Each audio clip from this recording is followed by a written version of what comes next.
Então, assim, nessa noite de hoje, a gente vai dar o início ao terceiro módulo do curso, né? Cujo tema é Formação Sócio-Histórica e a Constituição da Moral Brasileira, Impactos no Cotidiano das e dos Assistentes Sociais. Eu vou fazer primeiro a minha audiodescrição, né? Eu sou um homem hétero, cis, da cor de pele clara, cabelos curtos, olhos castanhos, eu uso óculos, levo barba e bigode, estou com a blusa rosa e atrás de mim tem uma estante com alguns livros, algumas bagunças oriundas da realidade brasileira, pessoal das pessoas, que remete também a alguns objetos, né, pessoais, que reflete também um pouco da nossa intimidade, né, nos nossos ambientes familiares. Bom, meu nome é Fábio, né, eu sou assistente social, com atuação profissional em política de alta complexidade, interface em direitos humanos e segurança pública, mais precisamente um programa de proteção, né, a pessoas ameaçadas. Faço parte do corpo de conselheiros dessa gestão, a gestão Lutar Quando é Fácil Ceder, do triênio 2020-26, sendo essa a minha segunda gestão no CRES, né? Eu já estou no cargo de primeiro tesoureiro. Atualmente, eu sou coordenador da Comissão Permanente de Ética do CRES e atuo ainda em diversas comissões, né? Comissão administrativa, financeira, inadimplência, entre outras, né? Aqui no CRES a gente acaba espraiando aí por todas as comissões. Quero, assim, aproveitar, né, primeiramente, agradecer a presença das intérpretes de Libras, a Sara e a Aline, né, que vão aí junto com a gente. Quero convidar a professora Paula Bonfim, que vai ser a nossa facilitadora de hoje. Vou fazer uma leitura aqui do currículo extenso da nossa querida Paula, né? A Paula é assistente social, doutora em Serviço Social pela Universidade Federal do Rio de Janeiro, professora associada da Faculdade de Serviço Social da Universidade do Estado do Rio de Janeiro, pesquisadora dos fundamentos do serviço social, com ênfase no debate da ética profissional e movimentos sociais, uma das coordenadoras do núcleo de pesquisa Ser Social e Dimensões do Exercício Profissional, ligado à FSS, né, da Universidade da UERJ, e coordenadora do projeto Prodocência, o princípio da ética na formação profissional, construindo estratégias na garantia do princípio da transversalidade.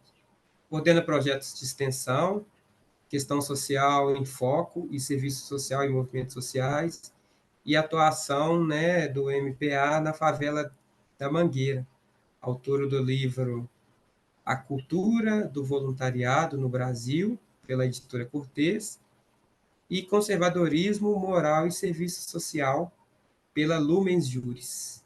É com você, professora. Boa noite a todas, todos e todes. Vou começar com a minha descrição, autodescrição. Eu sou uma mulher branca, de cabelos curtos. Uso óculos, mas nesse momento estou sem usar, porque achei que a luz não estava refletindo. Não consigo, né, ler os slides sem o óculos. Estou usando um vestido estampado com prevalência do verde. Tenho 47 anos, uso os brincos de flor, de alumínio, e estou num ambiente onde atrás de mim tem alguns quadros, né? Tem um conjunto de imagens de quadros, né? Acho que é isso. Primeiro, né, agora eu posso, depois da minha autodescrição, agradecer, né, o convite do CRES de Minas. o convite tanto pela oportunidade de estar num espaço como esse, né, discutindo, trocando ideias com profissionais, né, de Minas Gerais, mas também pela confiança, né, de que o convite que no convite contém, né? A gente sabe que esse é um debate muito denso, muito complexo, né? Parabenizar pela iniciativa do CRES, pelos cursos de capacitação, de formação continuada, porque eles são fundamentais nesse processo de garantir uma atuação profissional qualificada e comprometida com os princípios éticos da profissão de assistentes sociais. Então, muito obrigada. Me esforcei, né? Preparei essa aula pensando o tempo que eu tinha, tentando agrupar os conteúdos para que eu possa minimamente dar conta dos conteúdos, já que a gente tem, né? Eu estou dialogando com assistentes sociais, né? Então, que já tem uma formação em serviço social, já atua como assistente social.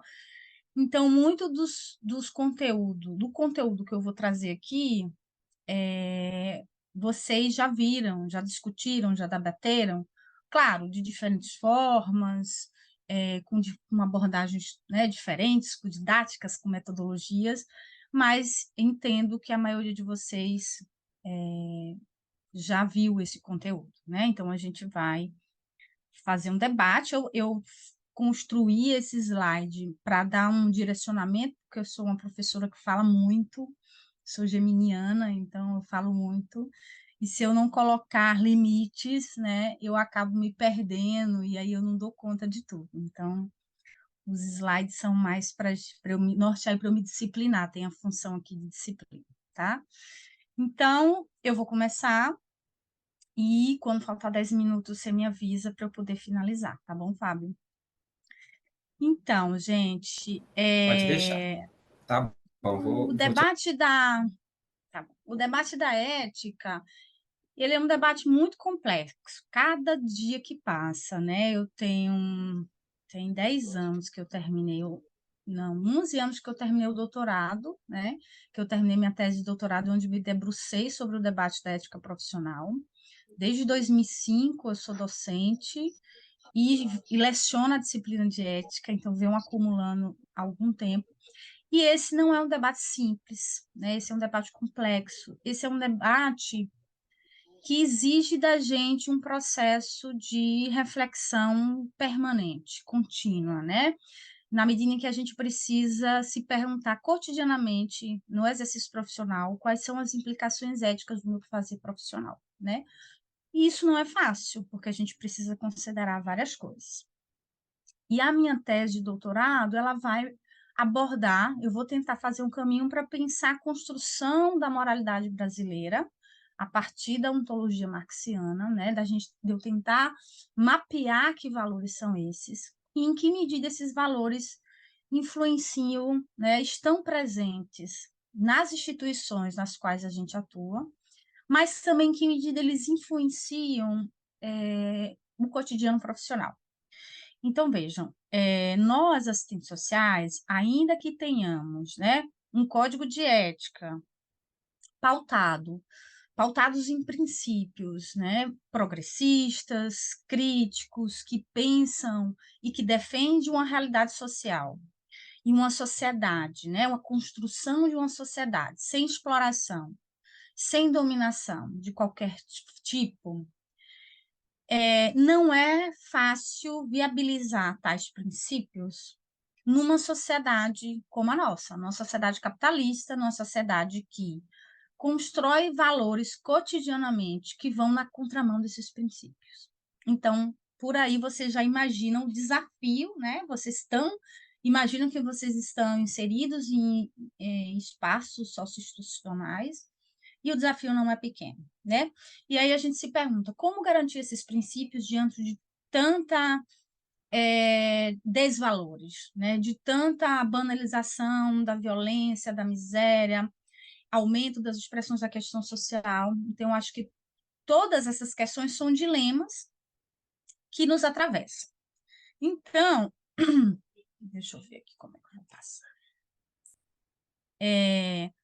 Eu vou começar, né, trazendo alguns elementos sobre a constituição da ética profissional, né? Então, a ética profissional, ela é uma dimensão da ética, né? A ética mais ampla, a ética que a gente debate para pensar a sociedade, as relações sociais. Então, a ética profissional, ela é uma dimensão da ética em geral, né? Da ética social, né? Então, a gente precisa pensar que a ética profissional, ela tem uma dimensão filosófica, ela tem uma dimensão normativa, que se expressa no Código de Ética, né? Essencialmente no Código de Ética, mas também em outras legislações, nas quais os assistentes sociais e as assistentes sociais vão ter que se apropriar para a sua ação profissional.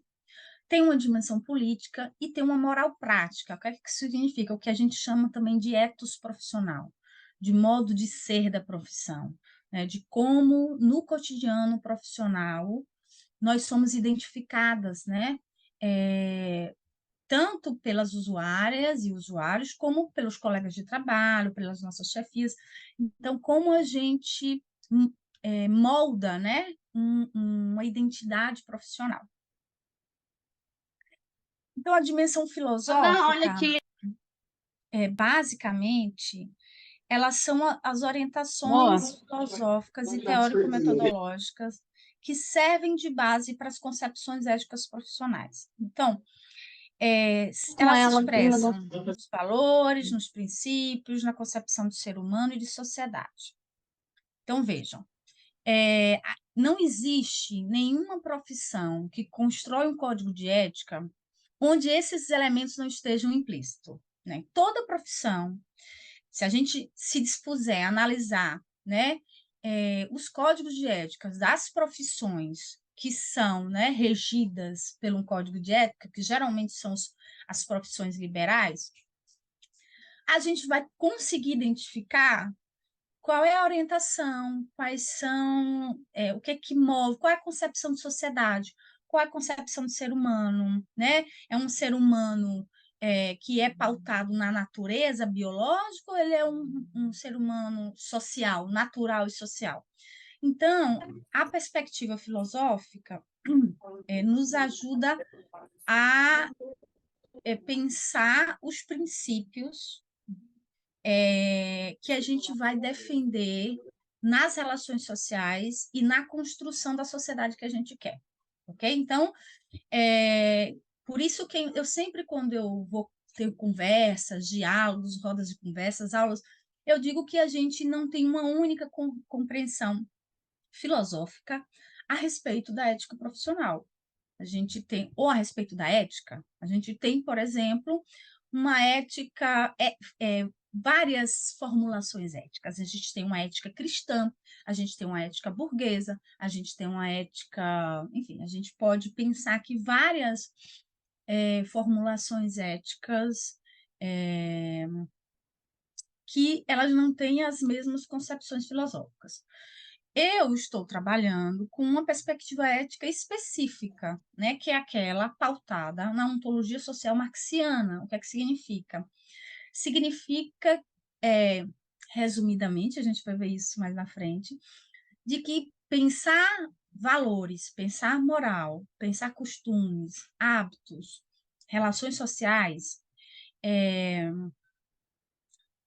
só é possível pensando a partir das relações de trabalho, das relações econômicas, das relações políticas, ideológicas. A gente não trata da perspectiva, de uma perspectiva ética que vê o ser humano numa perspectiva imutável. Então, a gente vê o ser humano numa perspectiva dinâmica, histórica, contraditória, considerando a sua natureza biológica, mas essencialmente considerando a sua constituição social a partir das relações sociais mais amplas, né? Então, assim, a grosso modo, já que a gente não consegue aprofundar isso nesse momento, a gente está pensando a ética e a ética profissional a partir dessa perspectiva filosófica.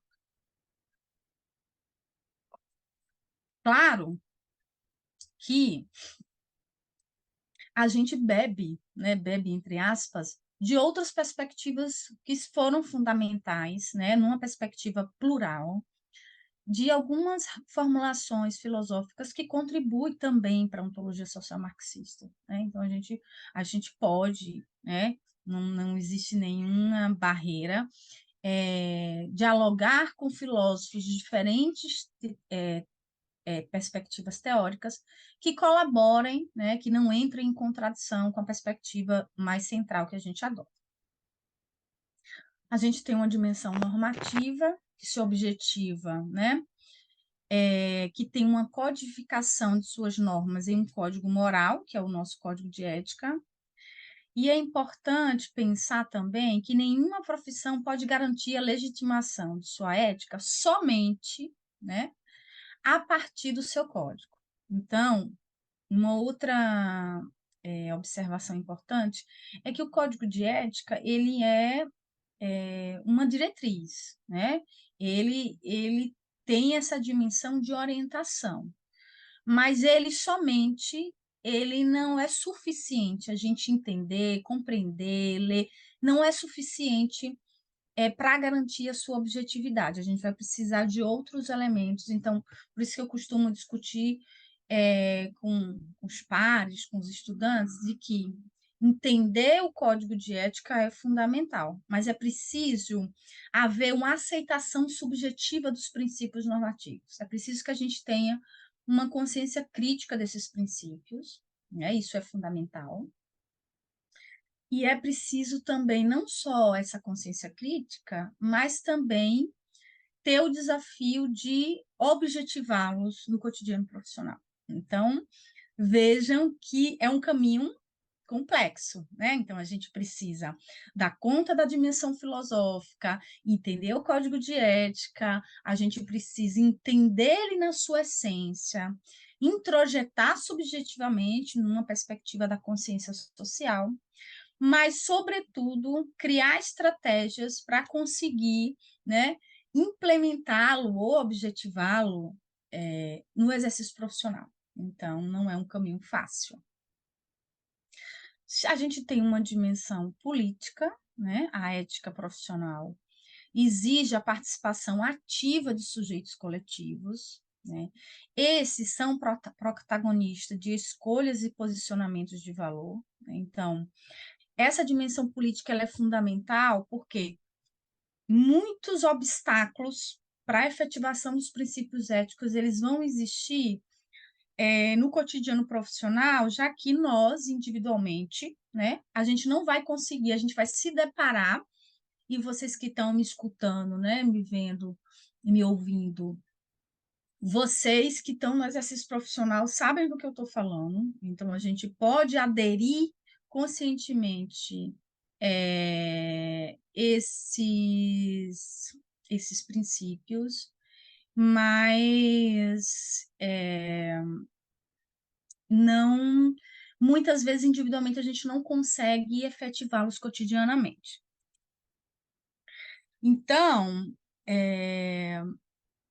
por isso que a dimensão política, né, a articulação política com sujeitos coletivos é tão fundamental. Então, por isso que tem uma dimensão essencialmente política, filosófica, normativa, política, e, por fim, o modo de ser da profissão, que eu acho que eu esqueci de botar aqui, foi a moral prática.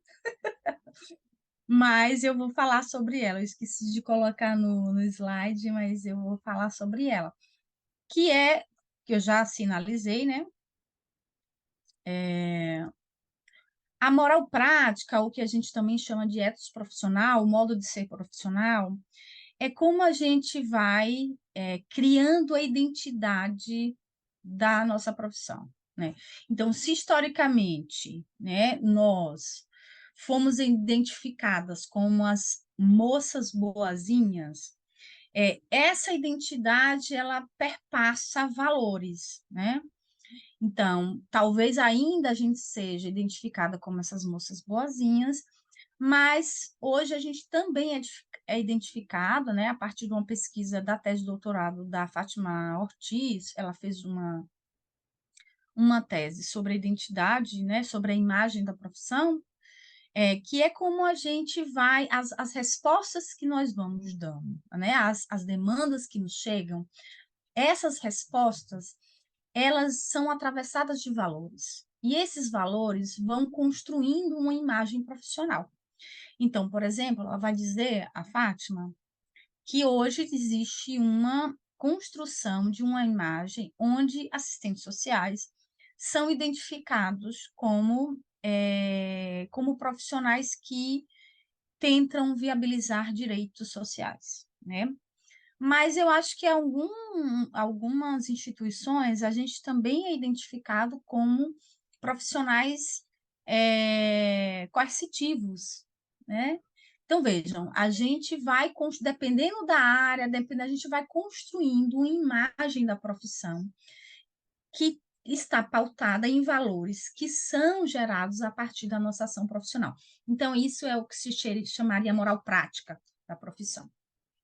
Essas quatro dimensões, né, dessa forma como elas estão organizadas, tem sido apresentada no último livro que está nas referências, na referência bibliográfica a básica, né, que eu enviei, da Cristina Brites e Lúcia Barroco, no último livro delas, né, que deixa eu pescar aqui o nome, Serviço Social e Ética Profissional, Fundamentos de Intervenções Críticas, de 2022, ele é bem recente, né? Então, essa dimensão política, por exemplo, elas trazem essa dimensão política, né? Em outros debates, a Lúcia Barroco traz três dimensões, né? A filosófica, o ético profissional e a dimensão normativa. Então, quais são as condições, dito isso, quais são as condições para o agir ético, né?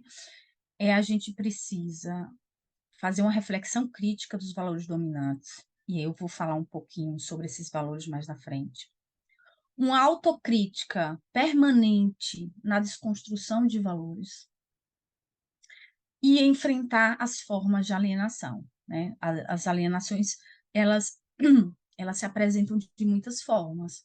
Então, a gente tem alienação do trabalho, a gente tem alienação política, a gente tem alienação religiosa, a gente tem existem na sociedade várias formas de alienação, né? Alienação moral, né? Então, fazer esse movimento de enfrentamento de várias formas de alienação também é uma condição para o agir ético. Vou falar um pouco dos valores dominantes, né? Então, nesse momento, eu vou trazer. Então, como eu falei, que as condições para o agir ético, né? A gente precisa desconstruir valores dominantes, a gente precisa fazer o autocrítica, a gente precisa enfrentar formas de alienação.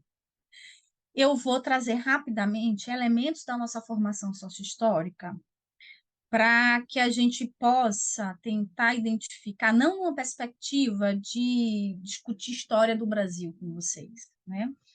O objetivo, quando eu faço esse debate na minha tese, é que a gente precisa entender a dinâmica da Constituição, da moral brasileira, né? Não só da moral, mas a formação social brasileira, ela vai gerando inúmeros valores, né? Que vão construir o que eu chamo de moralidade brasileira, ou seja, isso não significa que a gente não tem valores críticos, a gente não tem valores contra-hegemônicos. Mas quando eu falar para vocês da moralidade brasileira, eu estou falando de um conjunto de valores que são dominantes e que são norteadores hegemonicamente das nossas ações. Então, sempre eu vou falar das nossas ações. Então, eu estou me incluindo, né? Estou incluindo a coletividade de brasileiros e brasileiras.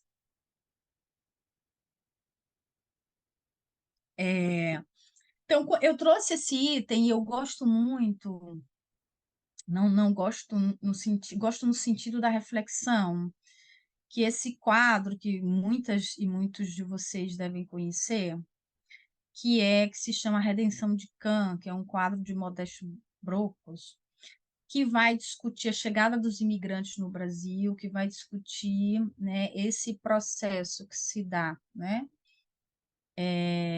no início do século, final do século XIX, início do século XX. Esse quadro é do final do século XIX, não lembro exatamente agora a data, e ele traz essa ideia, né, dessa construção de um país, né, que está saindo da escravidão, que agora é uma república, que está vivendo um processo, né, econômico capitalista, né, de um processo de início da industrialização, e ele traz essa ideia de que há uma redenção, né, a partir desse processo de branqueamento da população brasileira, né? Então, eu tenho uma análise desse quadro que eu recomendo, da Lilia Schwartz, que tem no canal dela, que ela faz uma análise, né, bem particular desse quadro, que eu sugiro a vocês darem uma olhada, tá? Dar uma assistida no YouTube lá da Lili. Então, vejam, como surgem os valores, né? Os valores, eles são objetivos, né? Ao contrário do que a gente acha. Os valores não são abstrações, eles não surgem na nossa cabeça, eles não surgem de dentro para fora, né? Os valores surgem objetivamente a partir das relações sociais. Então, como é que os valores vão surgindo? A partir de um processo que se dá desde os primórdios da humanidade, quando os seres humanos vão fazendo esse processo de acerto e erro, eles vão valorando, né? Então, esse tipo de alimento é bom porque ele me alimenta, me sacia, ele é mau porque ele é ruim, né? Então, desde os primórdios da humanidade, os seres humanos vão valorando a partir dessas experiências muito práticas da vida cotidiana, né?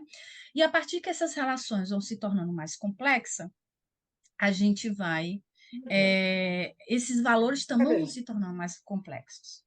Então, observem, quando a gente percebe, né, nós, Homo sapiens, nós somos uns seres que a única espécie, né, de seres humanos que nós não fomos as únicas, né? Acho que já tem 7 descobertas de tipo de seres humanos, mas os Homo sapiens são os únicos que sobreviveram. Por quê? Vejam como a questão da coletividade, de valorizar o trabalho em grupo, de atribuir valor positivo, foi fundamental para que nós entendêssemos de que trabalhar em grupo, trabalhar em equipe é algo bom, né? É algo que nos satisfaz as nossas necessidades individuais e coletivas. Então, vejam, cada momento da história da humanidade, a partir da satisfação dessas relações, dessas necessidades sociais, a partir da interação entre homens, mulheres, crianças, e a partir do desenvolvimento da linguagem articulada, a gente vai produzindo valores, né? E a gente vai entendendo, então, por isso que os valores, eles precisam ser introjetados subjetivamente, ainda que eles se apresentem como normas, né? A gente tem normas. Se eu perguntar para vocês, existem normas sociais que elas são legais, que elas estão em forma de lei, né? Código Penal, enfim, várias normas, mas existem normas que elas não estão escritas e que a gente aceita subjetivamente. Porque coletivamente, por exemplo, normas, regras de trânsito, né? Ainda que tenha aquelas formulações, mas desde criança a gente entende, né, que se a gente precisa saber que o vermelho é para parar, que o amarelo é tensão e que o verde a gente pode avançar. Porque isso depende, isso vai impactar decisivamente a nossa vida, a nossa existência, se a gente não, né, introjetar subjetivamente essas normas. Então, como eu falei para vocês, o trabalho, a linguagem, a sociabilidade, ou seja, as relações sociais, elas são fundamentais na reprodução desses valores. A gente vai ter instituições na sociedade que vão ser fundamentais na reprodução desses valores. A primeira forma é a família, a escola, a comunidade, as instituições religiosas, as instituições políticas. Então, a gente vai ter várias instituições que vão reproduzir, né, em maior ou menor medida, esses valores. E a reprodução social. Então, a reprodução social desses valores vão se dar nessas instituições, nas empresas, enfim, vários espaços da vida social. Então, veja, esse debate é um debate muito complexo, né? Eu estou colocando para vocês aqui porque eu tenho pouco tempo, mas a gente tem, tanto em Marx como um autor, né, muito importante chamado Lukács, George Lukács, ele vai produzir três livros, né, 2 livros e um prolegômenos, que é tipo um livro que vai traduzir um pouco, né, explicar melhor o que ele discutiu nesses 2 livros, que é Ontologia do Ser Social 1 e 2. Ele vai discutir amplamente como é que surgem os valores a partir do trabalho, a função do trabalho na sociedade e como é que se dá essa reprodução dos valores, né? Então, isso é importante a gente entender que só nós, seres sociais, somos reprodutores de valores, né? Aderimos a valores e reproduzimos valores, né? Os animais, os outros animais, que não nós, os racionais, eles não têm essa capacidade de atribuir valores aos processos sociais, ok? Então, eu dei uma passada rápida pelo esse processo para que a gente entenda como na sociedade brasileira a gente construiu esses valores são objetivos, eles nascem a partir das relações. E entender as relações socio-históricas, resgatar o passado, nos permite entender como nós produzimos determinados valores que são tão nefastos para as nossas relações sociais hoje, na atualidade.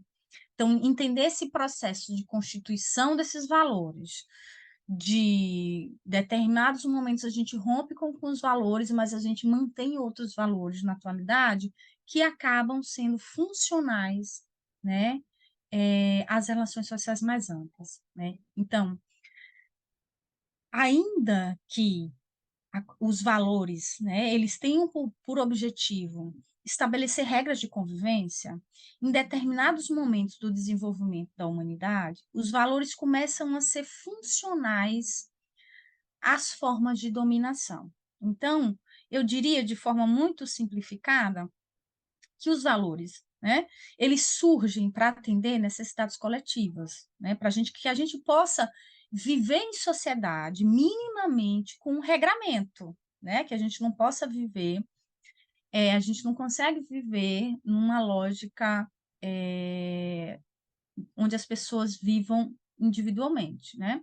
Inclusive, lá nos primórdios da humanidade, nas comunidades primitivas, isso era uma questão, porque a moral ela era muito coletiva. Não havia espaço para o desenvolvimento das individualidades. Isso só vai ser possível muito recentemente com o desenvolvimento capitalista, né? A gente vai falar um pouquinho disso. A questão é que hoje há uma inversão. A gente tem uma forma de vida muito individualista, né? Muito centrado no indivíduo, e isso acaba comprometendo a dinâmica de regramento, onde esses valores possam atender às necessidades da coletividade, não só de grupos sociais que são dominantes.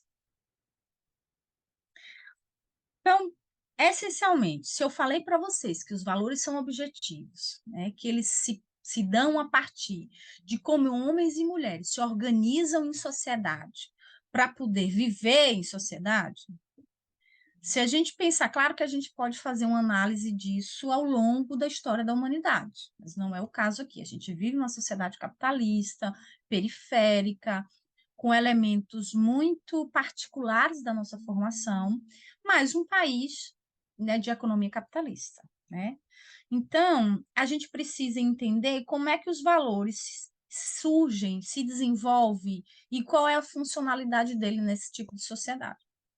Então, basicamente, isso também dá, né, muito debate, muita reflexão, mas basicamente os valores no capitalismo, eles se dão em torno, né, das formas sociais essenciais do capitalismo, que é a propriedade privada, a centralidade no indivíduo, né, o liberalismo, ele vai, que é a perspectiva das ideias que vão amparar o desenvolvimento capitalista, é a lógica, a centralidade do indivíduo, a centralidade da mercadoria e a desigualdade entre classes. Então, vejam, essas formas sociais que vão se dar no capitalismo, elas são centrais, né, para a gente pensar como no desenvolvimento capitalista os valores vão se consolidando, né, e vão, sobretudo, cumprindo funções sociais.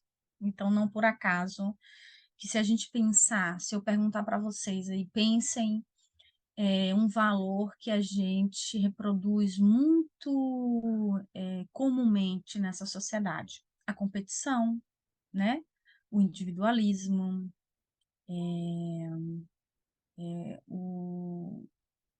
essa lógica da defesa intransigente da propriedade privada, ou seja, a propriedade privada ela é mais importante do que qualquer coisa, inclusive a vida de seres humanos. Isso é naturalizado, né? A maioria das pessoas que vivem em países capitalistas, claro, com as devidas particularidades, né? Dão muito um valor enorme à propriedade privada, né? A propriedade privada dos meios de produção, mas a propriedade privada também de que a gente, na sociedade brasileira, a gente muito comumente vê que em casos de furtos, por exemplo, de celulares, e caso, né, em perseguição policial, a pessoa que roubou o celular seja assassinada, há uma defesa, né, de se legitimar de que a vida de um ser humano, ela tem muito menos. Um ser humano que estava em desacordo com a lei, ela não tem valor. Mas não é não só quem não tem, quem está em contraposição, quebrando a lei, né? Violando a lei. Mas se a gente pensar na sociedade como um todo, a gente vai perceber que a vida na sociedade brasileira e a vida de uma parte da população, né? Ela tem muito pouco valor diante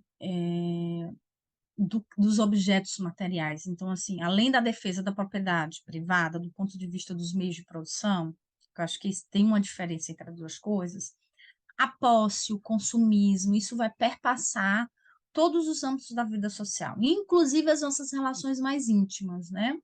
As relações se a gente pensar, né, o patriarcado, ele trabalha numa perspectiva, por isso que o debate do machismo, o debate do patriarcado, ele é tão funcional ao capitalismo, porque a lógica patriarcal, ela vai entender, né, filhos e mulheres como propriedades suas, né? Então, isso também vai reproduzir valores referente à posse. Então, a posse não diz respeito somente aos meios de produção e à posse de mercadorias as mais diversas, né? O fetiche da mercadoria. E um outro elemento fundamental é a ideia da distinção e da desigualdade do classe como natural. Então, ainda que a gente tenha o elemento liberal de que todos nascem iguais e livres, né, perante a lei, objetivamente, então, esse argumento, do ponto de vista da lei, ele vai construir uma falsa ideia que todos nós temos as mesmas oportunidades. Isso não é verdade, né? A dinâmica, né, o modo de funcionamento do capitalismo, né, ele não permite que a gente consiga exercer igualmente direitos e vivências, né, as mais diversas. E como é que fica isso tudo na sociedade brasileira, né? Como eu falei para vocês, são muitas questões para a gente tentar ir articulando e refletindo sobre como é que elas perpassam.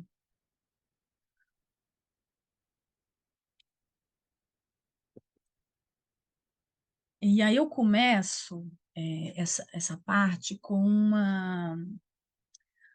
uma passagem do meu livro, com uma citação do meu livro, que é parte da minha tese, que vai dizer o seguinte: compreender o solo histórico para o surgimento e consolidação de valores na sociedade brasileira nos possibilita desmistificar as ideias comumente presentes entre cidadãos comuns e alguns intelectuais de que nossos valores, sejam eles positivos ou negativos, fazem parte da natureza do brasileiro, resultado de mistura das raças, mesmo das determinações climáticas, ou seja, que nós vivemos nos trópicos, nós somos um país de mistura das raças, e isso foi fazendo com que a gente fosse desenvolvendo, né, costumes, valores, tradições muito próprio dessa natureza.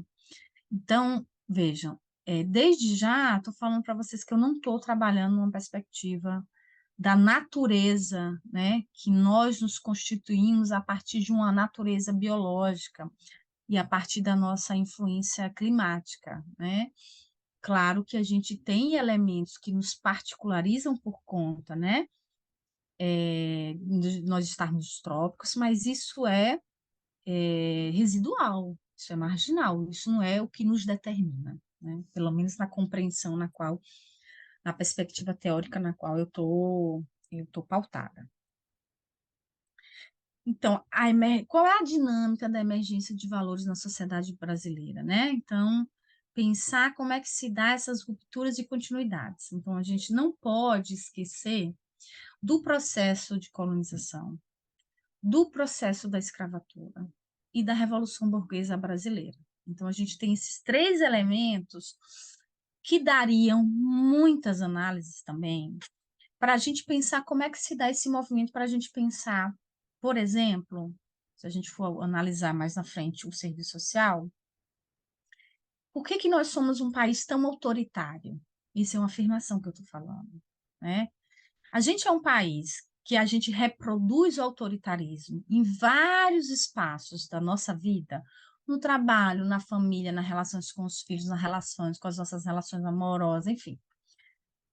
Porque nós somos um país que as nossas relações sociais foram pautadas na violência, no autoritarismo, em várias formas de opressão. Então, a gente é um país que foi invadido, que exterminou boa parte da população nativa, né?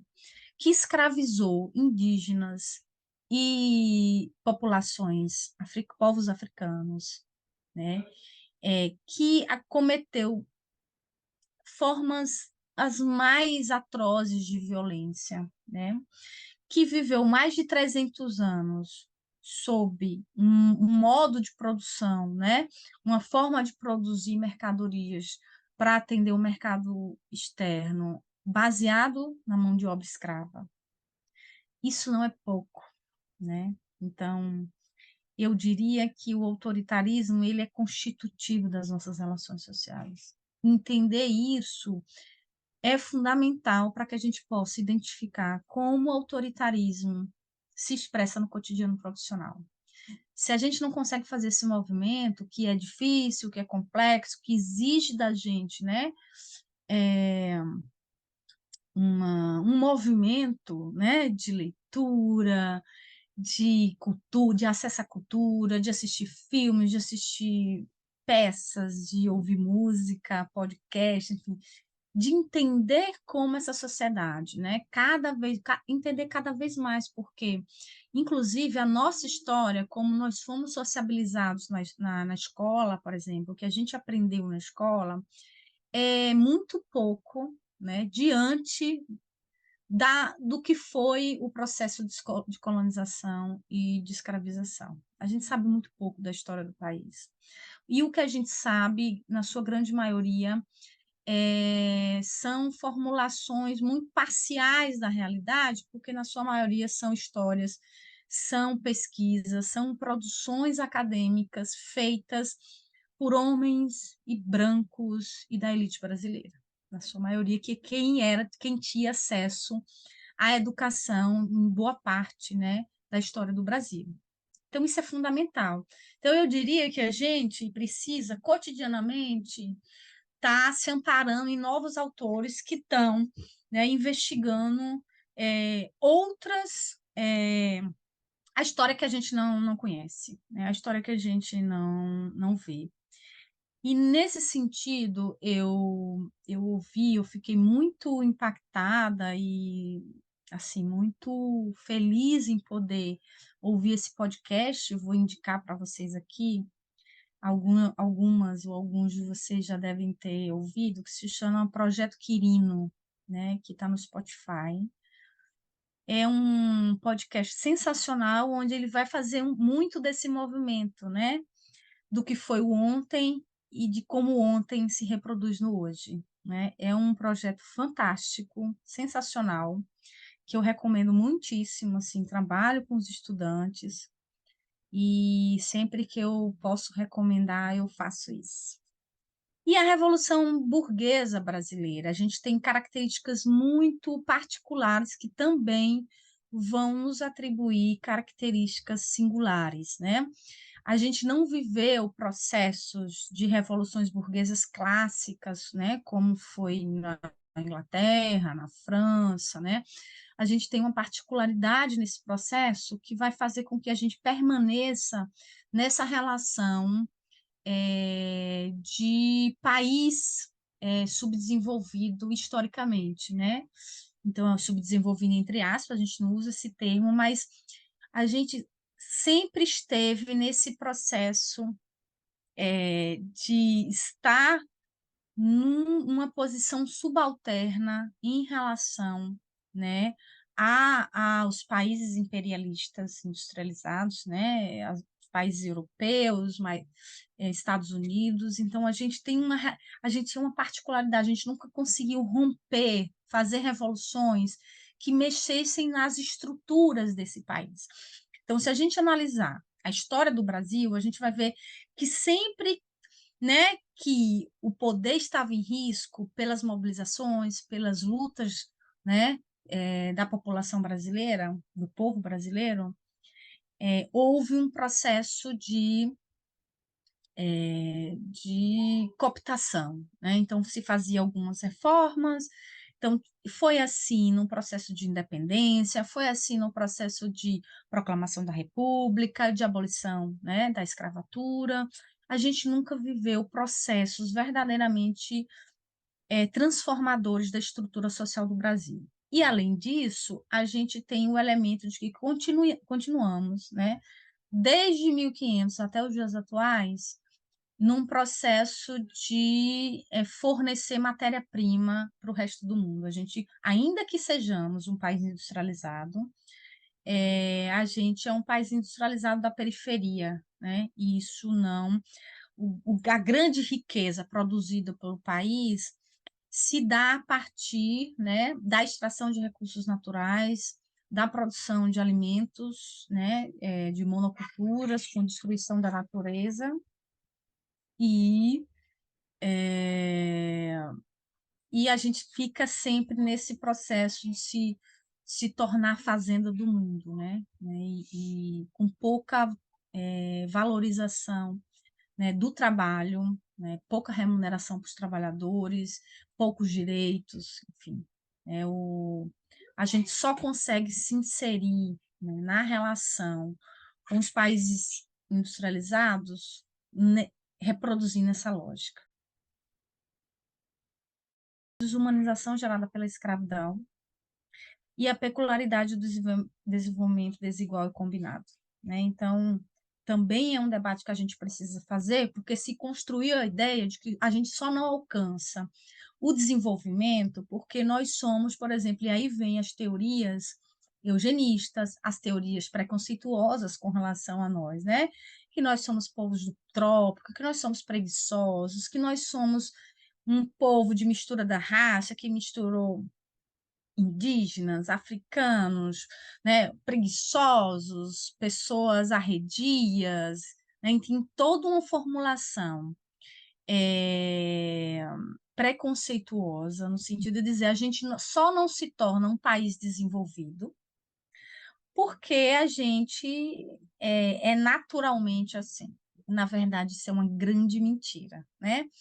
A gente não consegue se tornar um país desenvolvido, né, entre aspas, porque o desenvolvimento, a gente precisa se perguntar que tipo de desenvolvimento, né?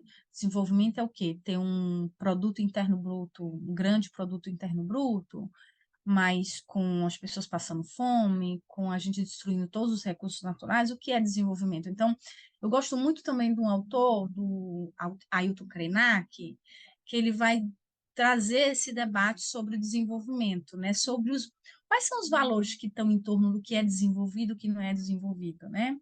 E aí ele vai questionar essa ideia de que, olha, o homem branco, ele passa a vida inteira se matando de trabalhar, junta dinheiro, morre com um monte de doença, fruto da sua alimentação e tal. E para ele isso é desenvolvimento, né? Para isso é o vencer na vida. E para nós não, né? Para nós o tempo, o trabalho, a relação com a natureza existe para atender as necessidades dos seres humanos, mas não só. Eles veem os seres humanos, os animais e os recursos naturais como um todo, e não nessa perspectiva de exploração e de utilidade, né? Ele tem um livro que se chama A Vida Não é Útil. Eu sugiro que vocês pesquisem, dá para baixar. Há muito tempo já, inclusive, o A Companhia das Letras, se não me engano, já disponibilizou em PDF.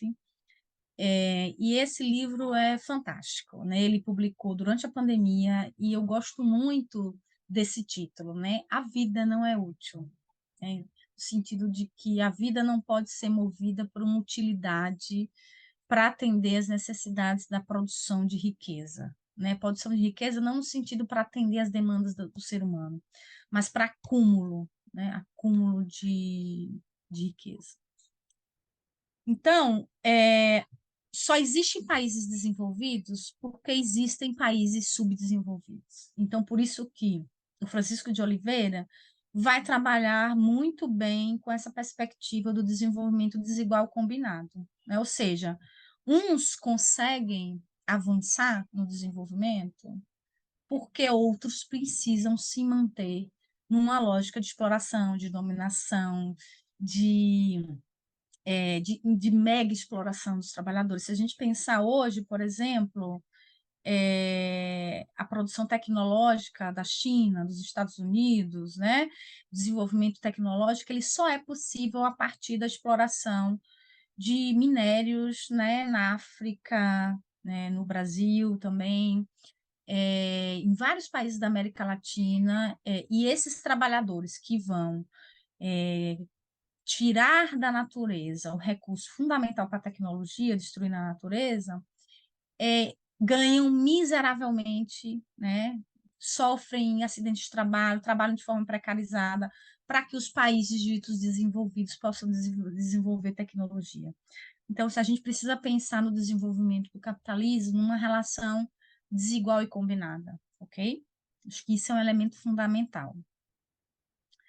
Então, a constituição da moralidade brasileira, né, se dá a partir de relações autoritárias, dessa intrínseca relação entre público e privado, né, uma mistura entre o que é meu individual, né, por isso que se tem alguns debates de alguns autores que a gente nunca construiu o fato da gente ser um país colonizado, onde essa terra foi saqueada, essa terra foi tirada de tudo, até hoje essa lógica de que se precisa tirar tudo do Brasil, com objetivo privado, a gente não construiu e a gente tem uma enorme dificuldade de entender, de valorizar o público. Então, o público é sempre desvalorizado. Por quê? Porque o público não é de ninguém. Então, isso foi construído ao longo, né, do nosso desenvolvimento enquanto nação. E as transições pelo alto, como eu já falei para vocês, né? A gente tem vários momentos da história do Brasil em que a gente não consegue fazer o processo de ruptura com valores do passado. E aí esses valores continuam se reproduzindo no presente. E também eu acho que aí já dialogando, né? E a gente vai se aproximando com o diálogo do serviço social, A partir disso, como é que se dá os enfrentamentos, as expressões da questão social? Valorização do trabalho e combate à preguiça, né? Então, veja, um país que precisa produzir desde o processo de colonização para gerar riqueza, né? Para gerar riqueza para uma parcela muito pequena da população. O enfrentamento da questão social como caso de polícia, então várias formas de repressivas, né, no enfrentamento da questão social. A gente costuma discutir muito, né, como né, no processo, como é perverso, como é violento o processo do fim da escravidão no Brasil, né, onde as pessoas foram, a ideia de liberdade, as pessoas se tornaram livres para morrer de fome, né, morrer abandonadas, porque a população escravizada, recém-liberta, ela não teve acesso à terra, ela não teve acesso à educação formal, ela não teve acesso, ela foi destituída de toda a sua cultura, dos seus países originários.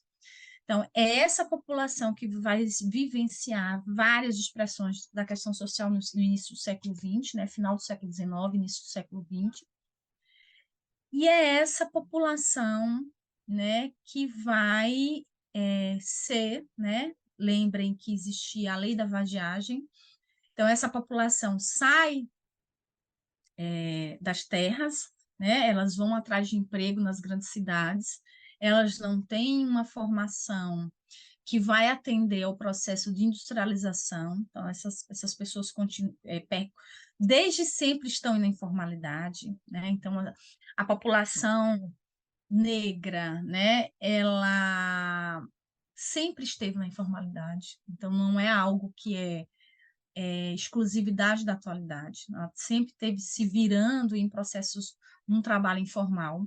E quando essa população, né, ela estava em situação, né, de miséria, de fome, de falta de habitação, e ela era pega, né, nas ruas, cometendo vadiagem, elas eram presas por não ter trabalho. Ou seja, elas saíram sem nenhuma condição de sobrevivência e o Estado ainda as reprimia, né? Como continua reprimindo,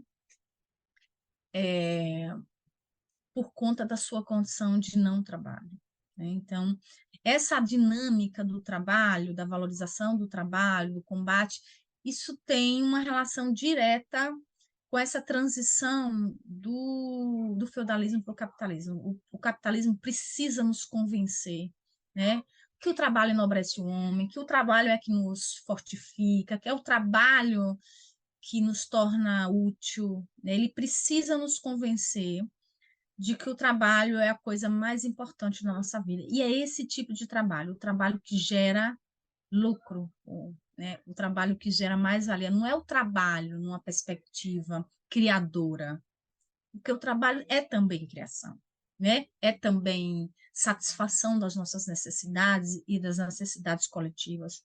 Mas no capitalismo ele se torna uma outra coisa. A gente precisa trabalhar exaustivamente, não como forma de satisfazer as nossas necessidades do corpo e do espírito. A gente precisa trabalhar para gerar mais valor, né? Outra forma de enfrentamento da questão social é através de ações de ajustamento social, né? Pensar numa perspectiva de coesão social, e aí o serviço social, né? Não por acaso que o serviço social surge, né, no início da década de 30, justamente como uma alternativa, né, não exclusiva de enfrentamento das expressões da questão social. E também como algo histórico na nossa formação, a lógica do favor e da tutela, que a gente vai falar melhor sobre isso quando a gente trouxer os elementos do exercício profissional. Então, chegando, né? Eu não sei quanto tempo, estou sem meu celular aqui, que nós estamos aqui, não sei onde está marcando aqui. Chegamos no debate, né? Pode continuar. Né? Daqui a pouco eu te dou Tá, notícia se tá chegando nos 10, tá? tá Pode ir. bom. As dimensões do trabalho profissional, né? As ações profissionais. E aí vocês podem estar se perguntando, mas por que que Paula fez esse caminho tão longo, né? Na verdade, eu quero discutir, né? Eu estou aflita no meu cotidiano profissional, aflito, no meu cotidiano profissional estou com cheio de pepino, e Paula vem fazer um resgate histórico. E eu espero, né, que a gente consiga entender essa relação direta, né, entre essa dinâmica que eu trouxe para vocês. Por isso que não dá para entender o exercício profissional e os conflitos éticos que estão, né, só um minuto, gente, que eu acho que minha câmera... Só um minutinho. Vocês estão me vendo, não, né? Minha câmera... Deixa eu ver se eu consigo ligar ela aqui de novo. Não, ainda não, professora. Só um minutinho. Eu fui mexer aqui.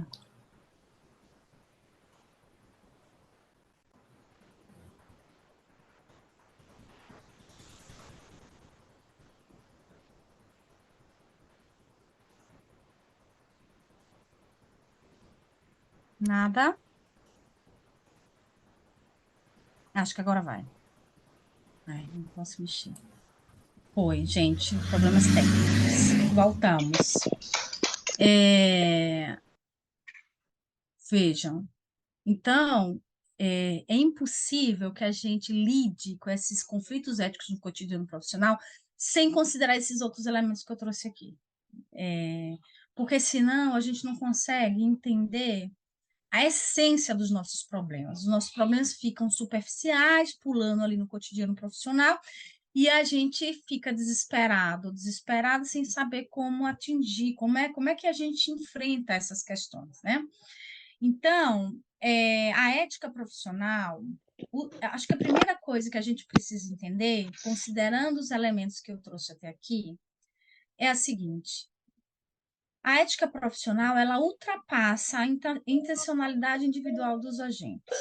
Então, é preciso, né, entender como é que se constroem os valores, quais são os valores dominantes na sociedade brasileira. Isso não significa que não tem outros valores, valores em disputa. Existem, mas a moral dominante, né, ela vai construir, ela vai estar pautada em valores muito sólidos relacionados a esse passado. Então, por isso que não basta conhecer, não basta ter consciência dos princípios, não basta entender o código de ética, os fundamentos da nossa profissão, porque ela ultrapassa, então não basta eu querer, né? Então, acho que é muito importante isso para vocês que estão discutindo, atuando profissionalmente em situações muito complexas. Não basta eu ter intencionalidade boa, eu querer resolver os problemas da população, eu querer que essas demandas sejam atendidas. Por quê? Porque existem outros elementos que são fundamentais, que colocam obstáculos a que essa ética profissional se efetive. Certo? Então, a consciência é importante, a intencionalidade é fundamental, a formação profissional que todos nós tivemos e a formação continuada, elas são essenciais, mas elas não são suficientes, a gente precisa considerar outras coisas. Então, cotidiano profissional, tem uma estrutura nesse cotidiano, tem as características das políticas públicas, tem a intencionalidade dessas políticas públicas. A gente precisa entender que nós somos trabalhadores assalariados, trabalhadoras assalariadas, trabalhadores assalariados, né?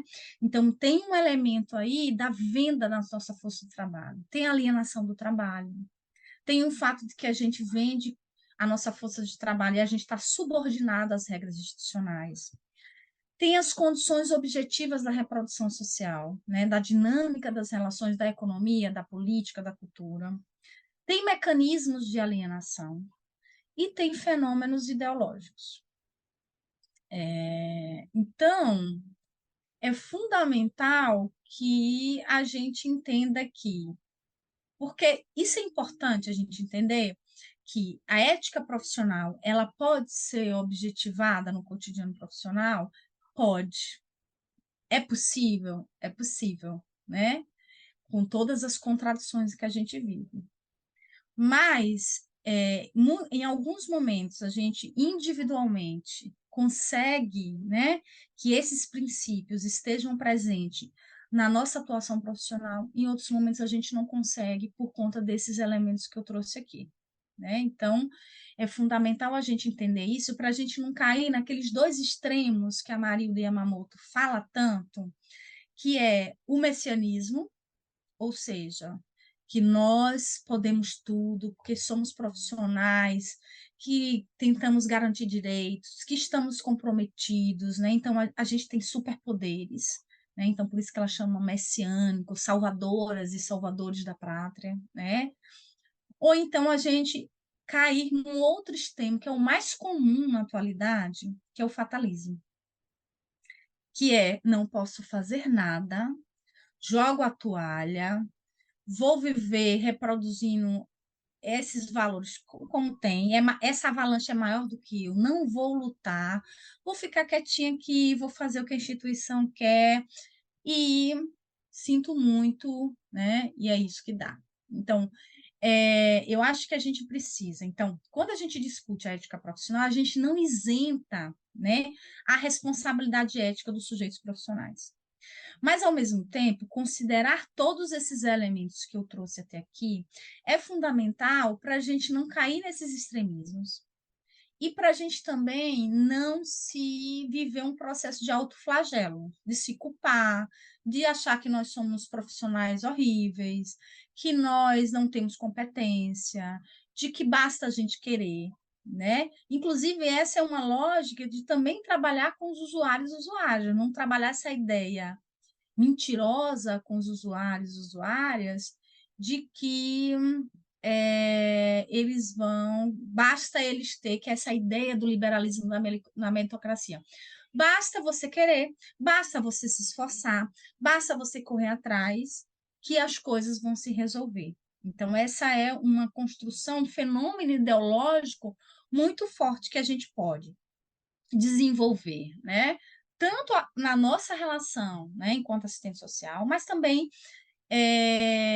trabalhar junto aos usuários nessa perspectiva, né, de moralização, de que só não essa lógica muito comum discutida na sociedade, só não trabalha quem não quer, né? Quem quer, quem está disponível, a gente vai discutir um pouco isso no cotidiano de trabalho. Por que isso não é verdade? Quando a gente entende a lógica, né, da dinâmica, o funcionamento da sociedade capitalista, a gente vai perceber que a sociedade capitalista funciona de uma forma que não tem espaço para todo mundo se desenvolver plenamente, né? Então, se a gente pensar, por exemplo, e a gente vai poder, se a gente quiser, pegar dados estatísticos, né, de qual é a população desempregada fora do mercado formal de trabalho no mundo. Ela é imensa, né? Populações que têm que todo dia acordar e se perguntar como eu vou comer hoje, né? É um percentual enorme dessa população. Então, esse é um modo de produção que não dá espaço para a reprodução e para o desenvolvimento pleno de todos os seres humanos desse mundo e dessa sociedade, no caso, a nossa brasileira. Então, quando a gente trabalha nessa perspectiva, né, de que vamos capacitar para o trabalho, a gente precisa entender se isso é um programa e uma política da instituição, ok, vou trabalhar nisso, mas eu não posso gerar a ilusão, a partir do conhecimento que eu tenho, de criar essa ideologia junto ao usuário, de que basta ele ou ela querer, né? Porque aí isso é perverso do ponto de vista da minha função social naquele trabalho. Vejam, esses Professora, desafios. Fala, fala. Paula, só um Oi. minutinho, tá? A gente está entrando nos 10 minutos finais, mas aí a gente até organizando aqui, que está muito bom, e você entra na parte que é essencial, né? Então, a gente vai passar os 10 e mais 10 minutos, aí é só para você se organizar aí na conclusão, tá Tá bom? bom, A gente tá bom, entra nos 10 agora, mas aí você pode ficar mais um pouquinho. É só para tá organizar. bom. Tá bom, mas eu imagino que vão vir muitas questões a respeito do cotidiano, então eu vou trabalhar esses 20 minutos e depois a gente abre, tá bom, Fábio?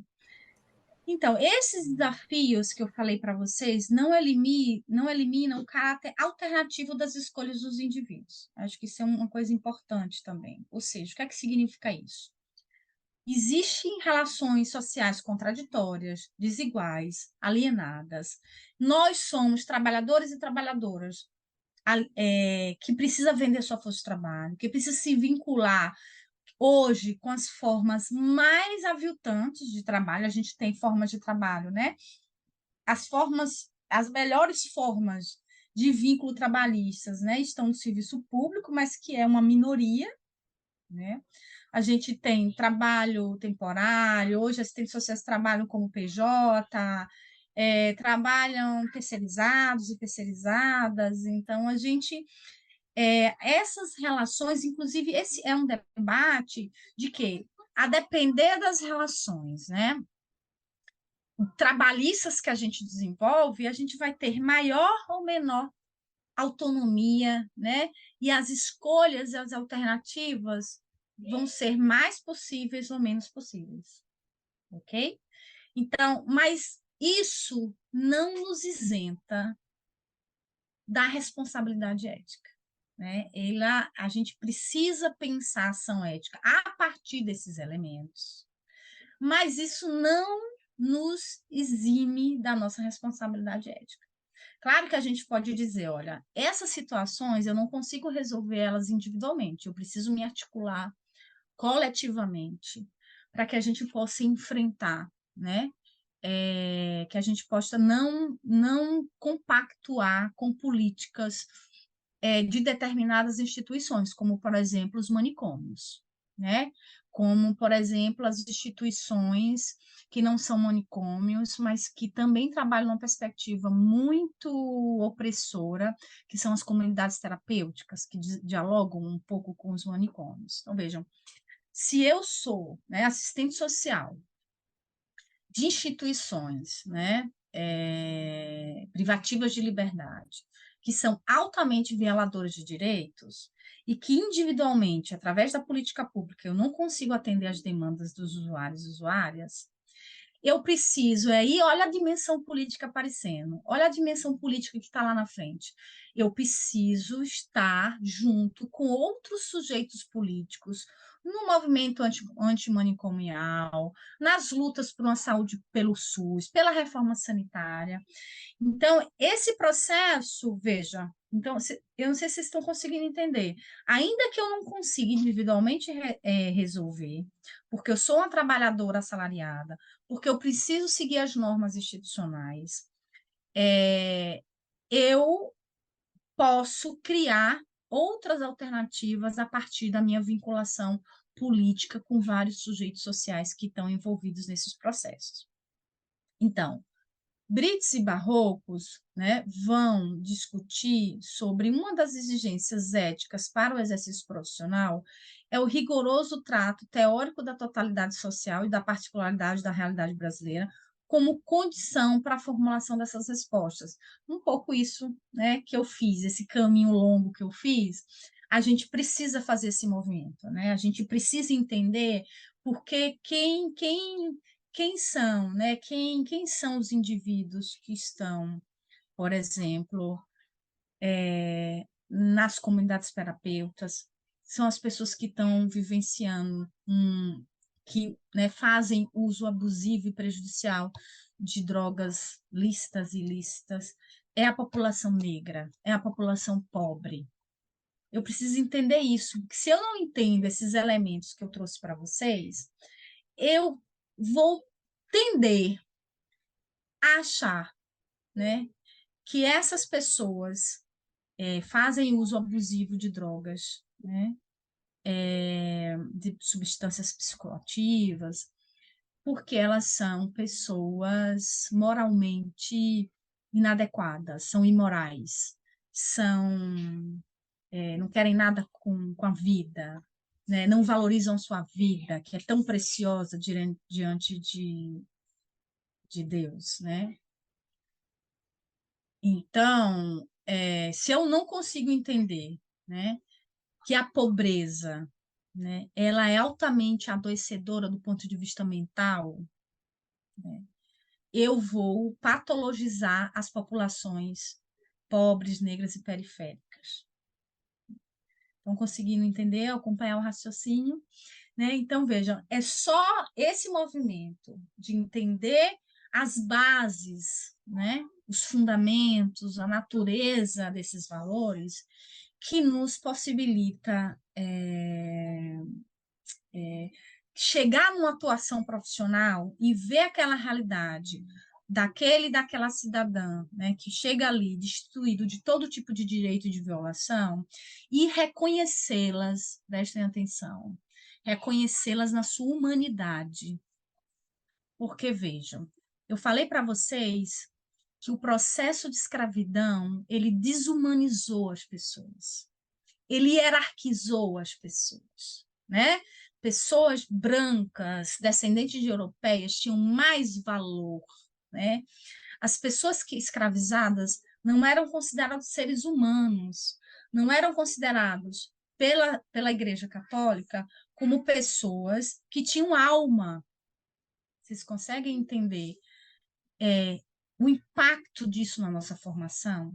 O porquê que hoje a população negra, preta e parda vive ainda históricos e violências as mais absurdas de racismo? Por quê? Porque, historicamente, essas pessoas foram desumanizadas.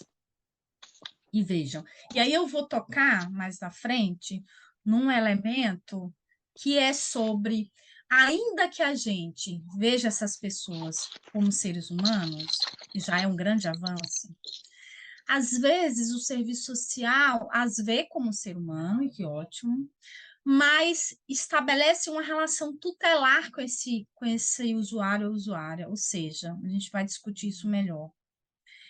Ele é um ser humano, mas ele não tem autonomia, né? Sou eu, um ser humano, um profissional que estudou, né? Que vai determinar o que ele ou ela tem que fazer. Então, aí a gente tem um elemento que também está no bojo da desumanização, que não é uma desumanização de considerá-lo menor, né? Sem valor, mas também o coloca numa situação também hierarquizada de não ter condições de decidir sobre sua própria vida, né? Mas a gente vai discutir isso. Então, eu fico me perguntando, existe neutralidade na ação profissional? Porque, inclusive, às vezes, quando eu faço algumas questões de prova com os estudantes, aí eu falo assim, o assistente social deve ser neutro na sua ação profissional. Todo mundo, e fui eu mesmo que dei a disciplina, tá? E todo mundo marca que sim, a gente tem que ser neutro. Vejam, gente, isso é uma pegadinha muito grande na sociedade, né, como um todo. Não existe neutralidade em nenhuma área do conhecimento, tampouco a nossa, que é de ciências humanas e sociais. Se a gente pensar desde a formulação da bomba atômica, que tem uma dimensão absolutamente técnica, né, de desenvolvimento de química, de física, a gente pode pensar, não, mas nesse tipo de ciências exatas existe neutralidade. Não, não existe. Não existe neutralidade em nenhum local, né? Se a gente pensar, por exemplo, tem Arquitetura Hostil, tem um filme que fala sobre arquitetura hostil, e esse é um tipo de desenvolvimento da engenharia e da arquitetura que é como expulsar pobre dos locais. Vocês já devem ter visto em vários lugares, eu não sei como é aí no estado de Minas, né? De colocar grades. Primeiro, assim, eu lembro que como eu estava sendo estudante de serviço social há um longo, longo tempo atrás, eu sou baiana, eu esqueci de dizer isso para vocês na minha autodescrição, né? Vocês devem ter reconhecido pelo meu sotaque. E eu lembro que nesse momento tinha um processo de gradear as praças. Esse processo da arquitetura hostil, ela é antiga, ela é bem antiga, E esse processo de gradear as praças é o primeiro processo de negar à população, né, que está vivendo nas ruas, dela não ter direito a um banco, né? Hoje, esses processos da arquitetura hostil, elas se sofisticaram. Então, você tem pregos, você tem várias formas você tem um banco onde você divide o banco com uma grade no meio para que a pessoa não possa deitar, né? Então, existem várias formas. Então, se a gente pensar todas as profissões, desde as mais, entre aspas, técnicas, até aquelas que são mais ligadas às ciências humanas e sociais, não tem nenhuma atuação profissional que seja neutra. Todas elas estão imbuídas de valores. Tem uma concepção de ser humano e sociedade e defende uma forma social, né? Você pode até dizer, eu sou neutra, eu sou técnica, eu sou muito técnica. Vocês devem saber que viver essa experiência que todo mundo vive quando precisa, né? De serviços médicos, de que às vezes alguém nos indica uma pessoa técnica, né? Olha, é um profissional excelente, assim, tecnicamente excelente. Quando você chega para ser atendido, a pessoa não olha nem na sua cara. Então, a dimensão humana e a dimensão técnica, parece que elas são duas coisas diferentes. Então, como é possível ser um bom médico ou médica onde as pessoas nem olham para o ser humano que você é? Ainda que sejam profissionais que saibam tudo sobre câncer, mas se essa pessoa não consegue ver a sua humanidade numa pessoa que está em tratamento com câncer, então é possível a gente falar que, né, por exemplo, um médico ou uma médica, né, que defende uma medicina privada, né, elitista no tratamento do câncer, ainda que seja tecnicamente um excelente profissional para identificar e tratar o câncer, percebam, tem uma dimensão ideológica, ou seja, o tratamento por câncer deve ser centralizado, viabilizado só para uma parte da população. Então, não existe neutralidade em nenhum campo do conhecimento. Acho que isso é importante. Tampouco no serviço social. Então, essa ideia de que nós temos que ser neutro, isso é uma pegadinha, né, que a gente às vezes acredita que isso é possível, mas não é possível, tá? A neutralidade, nem teórica, nem técnica operativa, ela existe, ela não existe. Então, como identificar a moralidade conservadora, essa que a gente discutiu, nas relações institucionais, né? Então, na medida em que eu fui trazendo esses elementos para a gente pensar coletivamente,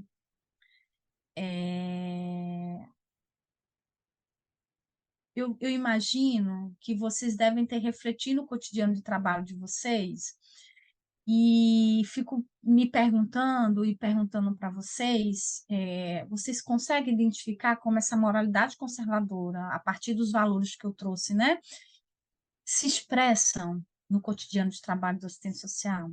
Acho que o desafio maior, porque a gente só consegue criar estratégia de objetivação, né, dos princípios éticos no cotidiano profissional, na medida em que a gente consegue identificar essa moralidade conservadora, né, essa moralidade opressora, essa moralidade punitiva, essa moralidade que nos é demandado para o serviço social. Vejam, eu costumo perguntar para os meus alunos o que é que diferencia as demandas para o assistente social do passado e do futuro, né?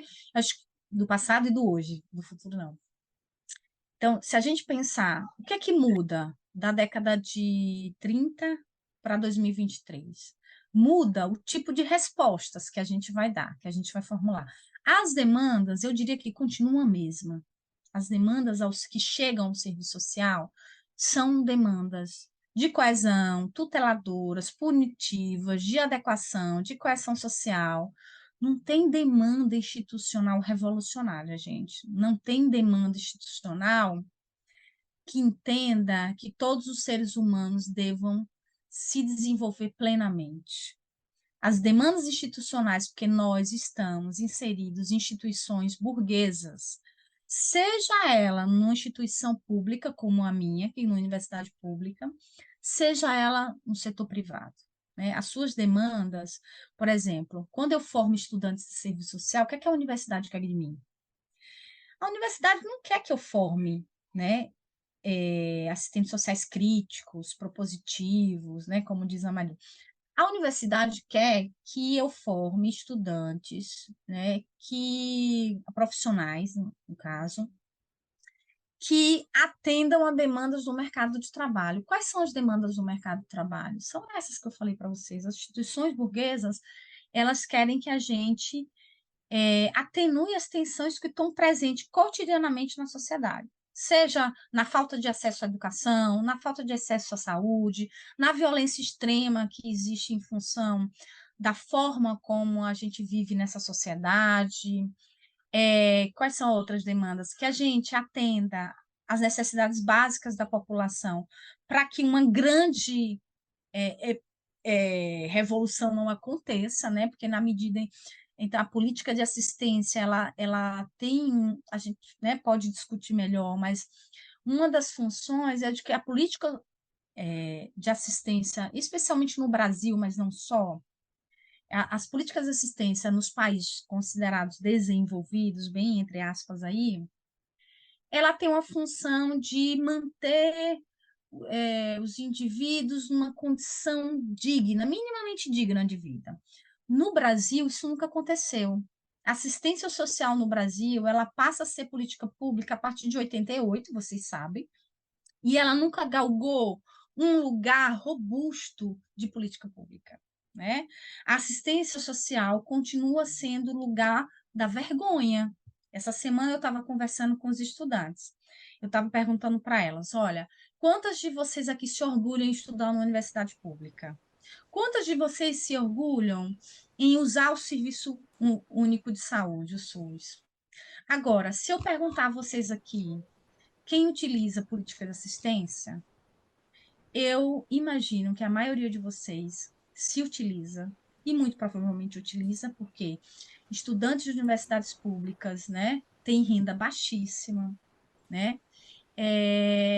Políticas públicas de assistência, seja assistência estudantil, seja assistência, né, de auxílio permanência para estudantes cotistas, seja política da LOAS, né, BPC, auxílio natalidade, Bolsa Família, enfim, grande parte da população se envergonha de ser usuário e usuária dessa política. Por quê? Por quê? Já pararam para pensar por quê? Porque existe um estigma social. Aquele estigma do trabalho, lembra que eu falei para vocês? Por isso que é importante a gente entender. A gente entender que existe a supervalorização do trabalho, né? Então, a supervalorização do trabalho você torna o trabalho algo que você só tem valor se você trabalha, ainda que sejam em condições aviltantes. Então, por um lado, essa população precisa vender sua força de trabalho, que é a única forma que ela tem de sobreviver, mas ela precisa também se orgulhar de ser trabalhadora, porque não basta ela só trabalhar para sobreviver. Então, precisa ter a construção ideológica de que né, o trabalho enobrece o homem, é o trabalho que dignifica o ser humano. E eu diria para vocês que não é só o trabalho. Né? A gente, o que nos diz que o que dignifica o homem é o trabalho criativo, é o trabalho que é gerador de praxe, que é gerador de criação, que satisfaz as nossas necessidades, mas não destrói o outro, não compete com o outro. Então é um outro tipo, é um outro sentido de trabalho, né? Mas na sociedade a gente precisa, porque é o trabalho que vai possibilitando a hierarquização entre as pessoas. Então as pessoas vão se colocando como melhores que as outras a partir, né? Principalmente na sociedade que a gente vive a partir da mercadoria. Então o meu valor ele só existe na medida em que eu consumo. E aí eu pergunto para vocês que esse é um dos elementos muito comuns na assistência social. Eu vou dar uma pausa aqui para eu ler as outras coisas, aí eu vou comentando um por um. Então, a lógica da tutela. Então, como identificar a Professora, moralidade? Oi, professora, só oi, aproveitando a pausa, tá. tá ótimo, viu, a aula? É por isso que a gente está deixando, mas aí tem mais uns 8 minutos. Você acha que consegue Consigo, ir consigo. concluindo? Então, só vou falar Tá algumas bom. coisas aqui que são provocações que vai dar pano para a manga, como se diz na minha terra, né? Então, a gente tem a lógica da tutela. O que é que significa isso, né? É quando a gente se relaciona com o usuário numa perspectiva de que eu sei o que é melhor para você. Eu consigo, e é só eu que tenho autoridade para definir que você não tem autonomia, né? Quem sabe o que é melhor para você sou eu. E por isso que você precisa me ouvir e considerar o que eu estou falando para você. E nessa lógica tem uma dimensão que a gente precisa entender, que eu não tive tempo, né, ainda de falar, a gente pode no debate discutir isso, os elementos de raça e de gênero, que são fundamentais, os atravessamentos raciais e de gênero que estão presentes no serviço social, né? Se a gente pensar, nós somos maioria de trabalhadoras, né? Somos mulheres, na sua grande maioria, a partir do último perfil dos assistentes sociais, promovido pelo Cefes, pela pesquisa, e nós atendemos essencialmente mulheres, as usuárias do serviço social são essencialmente mulheres, mulheres negras. Então, não dá para a gente desconsiderar o elemento de gênero, de raça, como centrais na nossa atuação profissional. Um outro elemento é a hierarquização entre profissionais e usuárias, né? Essa lógica que tem a ver com a lógica da tutela, né? Essa lógica de que de uma hierarquização e de uma moralização, né, do comportamento do usuário, da lógica da, da vida dessa população, né, um julgamento moral, um juízo de valor constante com relação a essa população. Um outro elemento fundamental que perpassa muitos conflitos é uma confusão entre valores pessoais e valores profissionais, né? Isso é um elemento que a gente precisa se debruçar, debater de forma franca, de forma respeitosa, porque muitos momentos isso não significa que a gente precise negar. Eu acho que existem processos onde a gente vai, né? Lá no início da aula eu falei para vocês, a gente vai fazendo uma análise e uma observação dos valores que a gente adquiriu ao longo da nossa sociabilidade, a gente vai precisar rever esses valores, mas tem alguns valores que nos são muito caros, né? Que são valores que a gente não quer abandonar, que a gente permanece com eles, né? Mas a gente precisa entender quais são os limites, e esses limites nem sempre são fáceis de entender, né? Com relação qual é o limite entre a minha posição enquanto Paula e a minha posição enquanto assistente social na execução de uma política pública, né? Então, isso é fundamental a gente ter disposição para refletir sobre isso, sem correr o risco de, né, de sofrer represálias, de ser mal avaliado, a gente precisa discutir, principalmente no que se refere à dimensão religiosa, né, da vida dos brasileiros e das brasileiras. Nós somos um país hegemonicamente cristão, né, divididos aí entre um percentual maior a partir do último censo do IBGE, entre católicos e evangélicos. Então, a gente tem uma sociedade essencialmente cristã. Isso tem a ver também com o nosso processo, que nem deu tempo de falar, né? Mas na minha tese, no meu livro, eu falo que os valores cristãos, né, tiveram um papel fundamental na formação social do Brasil. Então, não é por acaso que nós somos cristãos, pensando na sociedade brasileira. Mas como é que a gente resolve alguns conflitos, né, que vão estar presentes no cotidiano profissional com relação à minha posição, à minha prática de fé privada e meu posicionamento enquanto assistente social relativos a alguns relações a temas que perpassam a vida dos usuários e das usuárias, né? A gente tem uma população negra, uma população que muitas vezes é de outra religião que não é cristã, né? Religiões de matriz africana, budista, enfim, você tem várias religiões, mas do ponto de vista das opressões, a religião que mais é perseguida são as religiões de matriz africana, né? Então, por isso que a gente defende, né, enquanto profissão, que a gente respeite e defenda o Estado laico, e o Estado laico significa que a gente não paute a nossa ação profissional a partir dos nossos princípios éticos, ou nossos princípios éticos pessoais, ou seja, a partir dos nossos valores privados.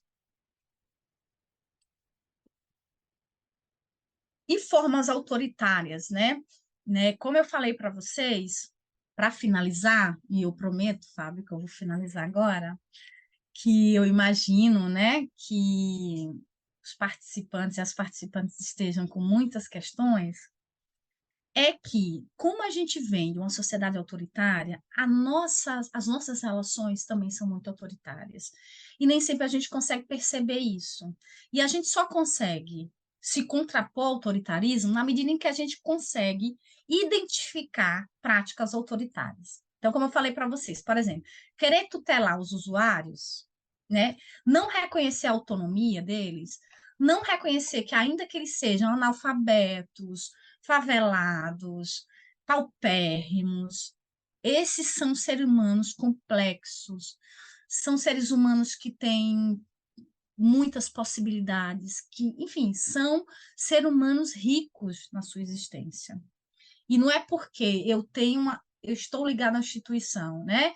E né, tenho uma profissão, estou ali para executar uma política, que eu sou detentora, né, da vida deles. Né? Então, isso é muito autoritário. E, por outro lado, o serviço social também, ele está ali patinando com muitas práticas punitivistas, né? Desde práticas punitivistas oficiais, instituídas pela lógica das políticas públicas, mas não só, né? Então, se o usuário ou usuária, né, não faz o que eu quero, não faz o que eu estabeleci para a sua vida, em algum momento isso vai ter uma punição, né? Foi uma posição, um desligamento de um programa, né? Uma ameaça de destituição de poder familiar, né? Enfim, várias formas de punição, né? De ameaça ou de punição efetiva. Se a gente pensar, por exemplo, sobre as condicionalidades dos programas, né? Então, se o usuário não se enquadra ipsilitre, né, nos critérios da política, que já são bastante exclusivos e excludentes, né, a gente, na medida em que a gente, dos nossos valores, né, do que a gente acha do comportamento daquela mulher, que a gente acha que ela é vulgar, que a gente acha que ela tem muito filho, que a gente acha que ela tem muito filho e cada filho é de um pai, e que isso não é um comportamento adequado para uma mulher de família, né? Se a gente tem isso, o risco da gente desligar essa mulher de um programa é muito maior do que quando a gente entende que essa mulher pode ter autonomia do seu corpo, pode ter autonomia da sua vida, pode ter autonomia para escolher os seus parceiros, ainda que a gente não queira isso para a nossa vida. Ok, mas isso aí é do nosso âmbito privado, né? Então, percebam como essas questões autoritárias, elas estão, né, presentes no cotidiano profissional. E tem um outro debate que daria mais 4 horas de aula, que é sobre a quebra do sigilo, né? Então, acho que a gente tem uma naturalização aí da quebra do sigilo como forma de punição, que a gente, infelizmente, não dá para a gente. Eu coloquei até uma sugestão bibliográfica, mas que a gente não consegue debater. Se alguma questão aparecer específica sobre sigilo profissional, eu tenho o maior prazer em dialogar com vocês a respeito disso. Mas eu acho que essas são formas, né, da moralidade conservadora presente na sociedade brasileira se expressar no cotidiano profissional. E vou finalizar com uma frase, né, do seu Paulinho, do Paulo Freire, que eu tanto gosto, que não existe imparcialidade, todos são orientados por uma base ideológica, a questão é, sua base ideológica é inclusiva ou excludente? E termino aqui com as referências, né, que eu já enviei para vocês. E é isso, meu povo. Enfim, gente, eu acho que a gente continuaria aqui se pudesse, se tivesse forças, né? Todo mundo saindo do trabalho, todo mundo.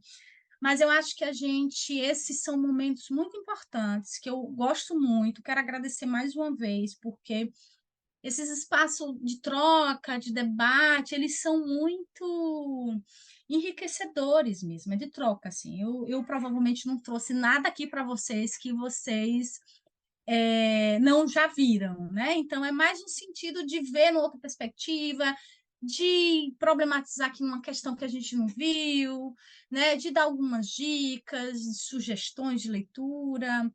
E esses são espaços fundamentais para a gente continuar na luta, não desistir da profissão, né?